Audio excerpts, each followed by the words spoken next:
ISIS propaganda video raises questions about deadly mission in Niger. Showing the deadly ambush of American soldiers is raising new questions about the U.S. military mission in the African country of Niger. 4 Americans were killed in the October ambush. The Islamic State of Iraq and Syria has released the disturbing and graphic video as part of a propaganda campaign. This video is hard to watch because it shows the final moments of American soldiers fighting for their lives, and it also shows just how outgunned and overwhelmed they were, reports CBS News national security correspondent David Martin. 11 American and 30 Nigerian soldiers were returning from what was supposed to have been a low-risk patrol. A helmet camera worn by one of the American soldiers recorded the ambush. CBS Evening News, October 19, 17, CBS News, October 24, 17, CBS News, October 20, 17, CBS This Morning, November 2, 17, after the shooting stopped, the camera was taken off his body and released as part of an ISIS propaganda video.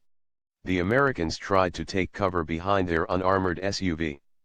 With one of the soldiers at the wheel, they ran alongside, attempting to escape the kill zone.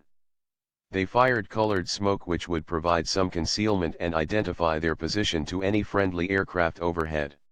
The patrol was overwhelmed very quickly, said retired U.S. Army Brigadier General Donald Bolduc, was unable to get situational awareness, was unable to get its bearing, was unable to fall back to a covered and concealed position.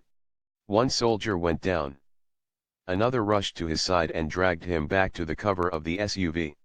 Their position at the SUV was about to be overrun, so they did the only thing they could: ran to a position that might provide better cover.